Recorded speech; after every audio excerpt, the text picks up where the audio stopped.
A partir de este momento, nuevamente la línea telefónica queda habilitada, 410-7325, para que se comuniquen con nosotros y vamos a hablar de salud, alteraciones de la memoria y trastornos de la atención con el neuropsicólogo, el doctor Álvaro López. Doctor, bienvenido a nuestro programa. Mónica, muy buenos días, ¿cómo estás? Muy bien, gracias. Buenos días. ¿De qué se tratan estas alteraciones, doctor? Bueno, hay distintos tipos de alteraciones en la memoria, dependiendo de lo que sea la sintomatología del trastorno como tal, o si efectivamente es un desorden de lo que puede pasarle al cerebro, un cerebro sano, o efectivamente nos estamos enfrentando a una enfermedad propiamente dicha. ¿Se clasifica por categorías o por niveles o por grado o por complicaciones? Dependiendo de cómo sea la presentación según las edades, la memoria no le suele fallar a ciertos rangos de edades en ciertos tipos.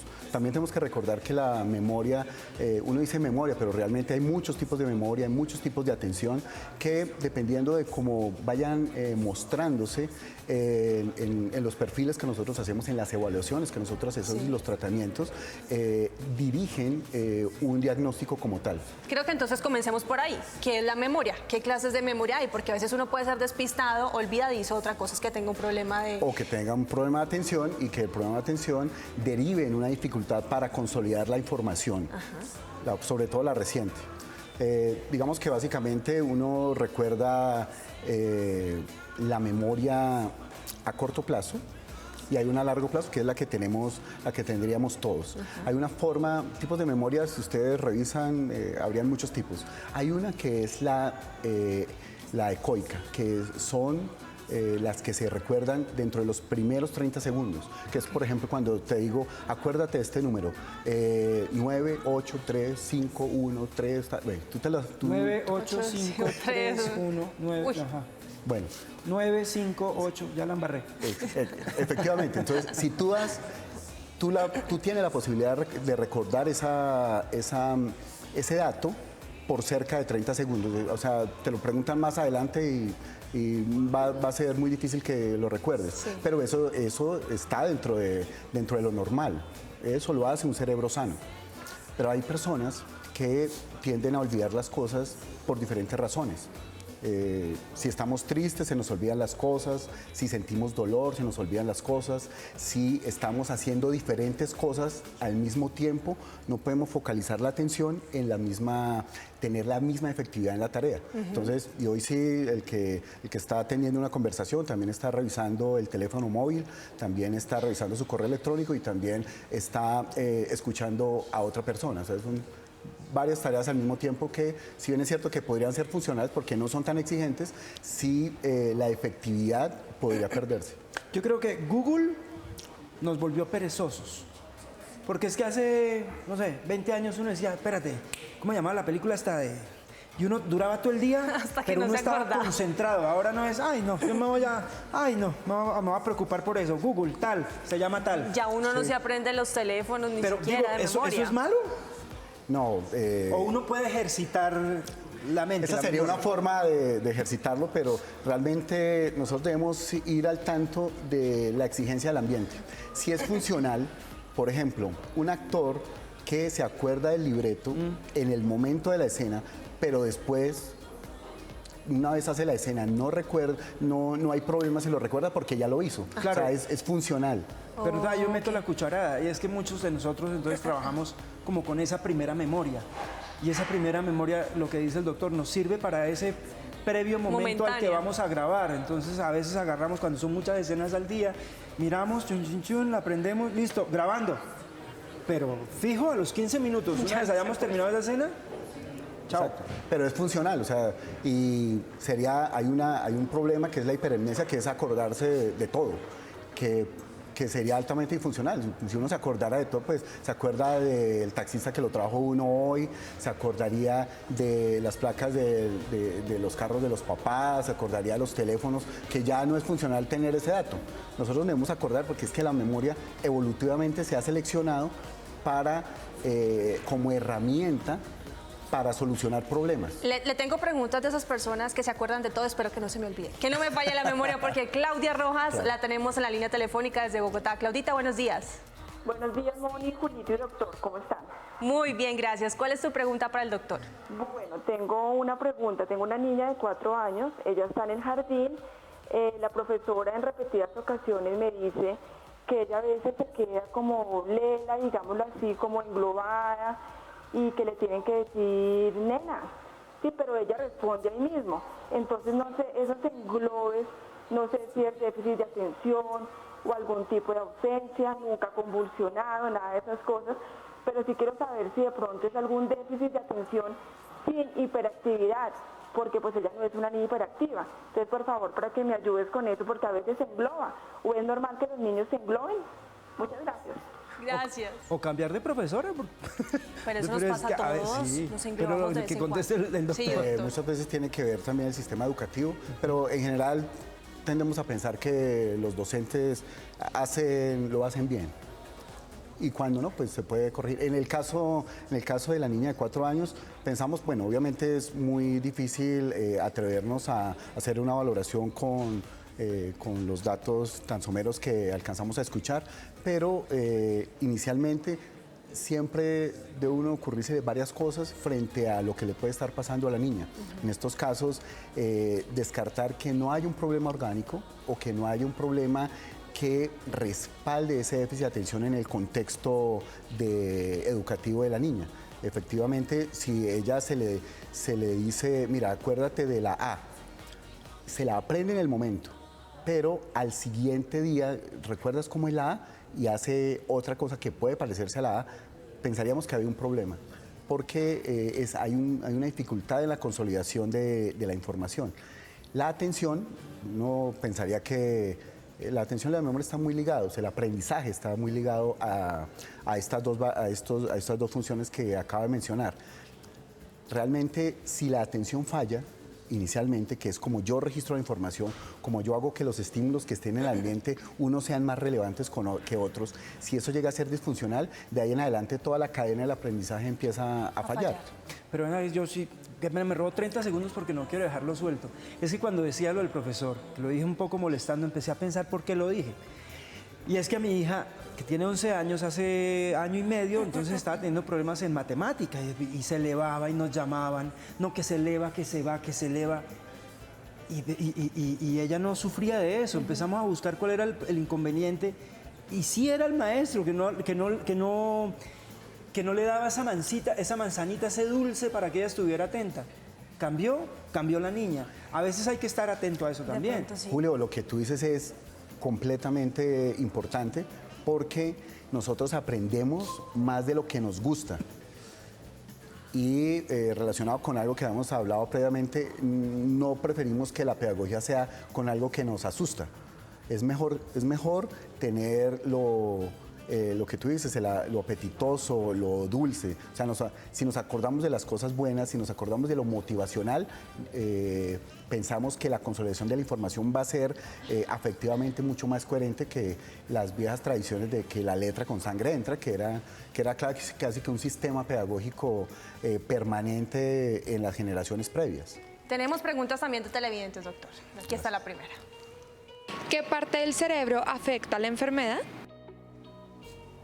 ¿Se puede llamar enfermedad el déficit Sí, de hay atención? problemas de memoria que se constituyen como un trastorno como tal, como una enfermedad, como una patología, como un síndrome. Casi que la reina de estas enfermedades son la enfermedad de Alzheimer, que son alteraciones neurodegenerativas del cerebro. Es decir, hay como un programa biológico molecular que hace que el cerebro vaya perdiendo la capacidad de intercomunicarse entre unos componentes internos de neurona a neurona, por ejemplo. Pero hay olvidos que no necesariamente son enfermedades, sino que hacen parte de la vida cotidiana, que uno de los criterios es que si son funcionales, si se me olvidó pero resolví la tarea. El ejemplo de los actores que se acuerdan del libreto y después van a recordar y no lo pueden hacer, pues no, porque ya grabó, ya quedó bien, pero no hay un problema. Ya cumplió. ¿Y eso en qué parte del cerebro se da? Lo que preguntaba hay la varias televidente. estructuras. La reina de esta consolidación de la información es el hipocampo. Y el hipocampo pues tenemos dos. Uno que tiende más a recordar la información verbal o que todo está con procesamiento de palabras. Y lo otro que no tiene palabras, que son planos, son mapas, son símbolos, son gráficas, son un procesamiento que no necesariamente atraviesa lo verbal. Aunque la memoria de los bailarines. Eso está en otro lado. Eso está en otro lado. La organización cortical de un bailarín va a tener una inteligencia distinta, una organización distinta en otros lugares. Sería en el homúnculo somatosensorial, tiene una organización distinta. Pero la reina de esos es el hipocampo, las áreas temporales, las obras temporales mediales. Y la prefrontal también tiene que ver mucho, o sea, lo que yo hago con esa información, lo que yo opere. Tenemos más preguntas de nuestros televidentes. ¿Existen diferentes tipos de trastorno de atención? Sí, claro. Está pues, la atención, así como se vive en las memorias, está la capacidad de sostener solo un estímulo. O sea, digamos, leer una revista, un libro, durante cierto tiempo. Y está hacerlo alternadamente. Leo el libro, veo la película, que sería otra forma de atención. O la otra es, sostengo el libro, leo el material que está ahí, pero también estoy escuchando otro estímulo. Y la idea es la capacidad de integración de esas dos informaciones. A veces son distintas. Lograr concentrarse en las dos. Lograr concentrarse en las dos. Entonces sería una forma dividida, una atención dividida, una atención focalizada y una atención sostenida. Le tengo dos casos, doctor. ¿Qué pasa con las personas que no recuerdan los nombres? Que no se aprenden los nombres de las personas. ¿Eso es normal? Ahí a propósito, a propósito de lo que nos preguntaban previamente, hay una forma, hay una alteración neurocognitiva del cerebro que empieza por eso, que es una enfermedad y empieza en enfermedades en personas jóvenes. Se llama la afasia progresiva primaria, se llama el trastorno medular. Son personas que van a decir cómo se llaman las cosas y no se acuerdan efectivamente, pero eso es patológico. Bueno, en este caso, digamos los nombres de las personas. Y que a la hora uno no se acuerda cómo se llama la persona que le acaban de presentar. Sí, debe ser o porque conoce muchas personas, ve muchas personas durante el día y hay una sobreestimulación y recuerdas parte, o si este tiene cara como de Julio, no, este tiene cara como de Pedro. O si no, mi mamá lo que me decía era, es que no te acuerdas del nombre, entonces porque esa persona no es importante para ti.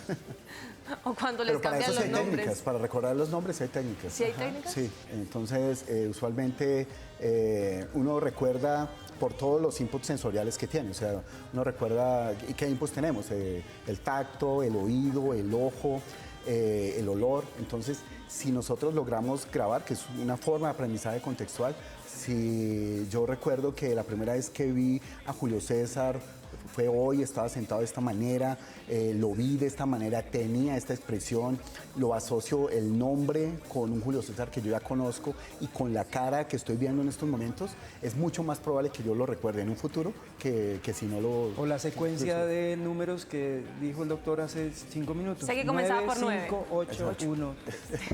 Sí. No he estado sino pensando en el número de... El paradigma está en que recordamos más o menos cerebros sanos dentro de 15 a 54 años, más o menos están dentro de 7 de esos numeritos.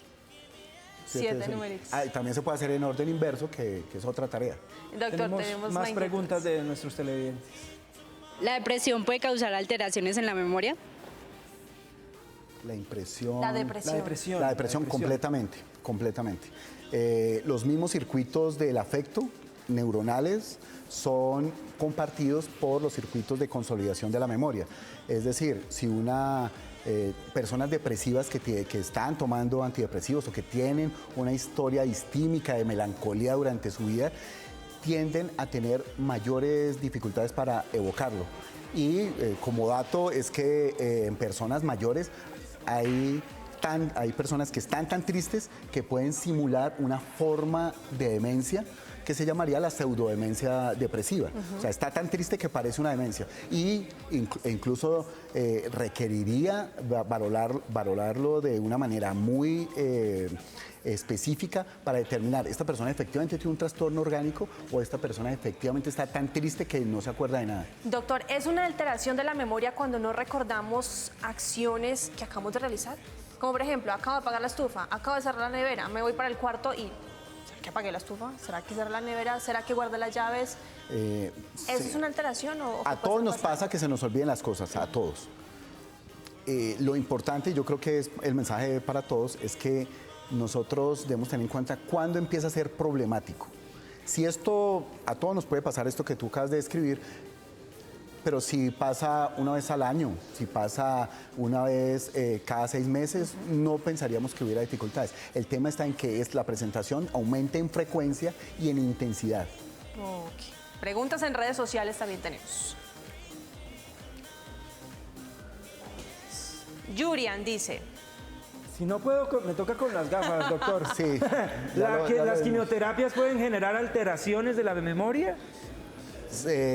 No necesariamente las quimioterapias, sino también todo el proceso oncológico de tratamiento, la neoplasia como tal, tiene un grado de disminución de la capacidad cognitiva, específicamente en la memoria. La memoria es uno de los motivos, las problemas de memoria es uno de los motivos de consulta más frecuentes que tenemos nosotros. En este caso oncológico suele pasar que haya una dificultad, sí, podría ser por la quimioterapia, por la radio, por la presencia misma de la neoplasia, del cáncer como tal. Y definitivamente también hay cosas que nosotros asumimos olvidar, queremos olvidar, no sé, maltratos, problemas familiares, separaciones, rupturas. Bueno, ese ya es otro, memoria selectiva podría ser. Muy importante que lo nombres porque esa es el valor afectivo que tiene el recuerdo.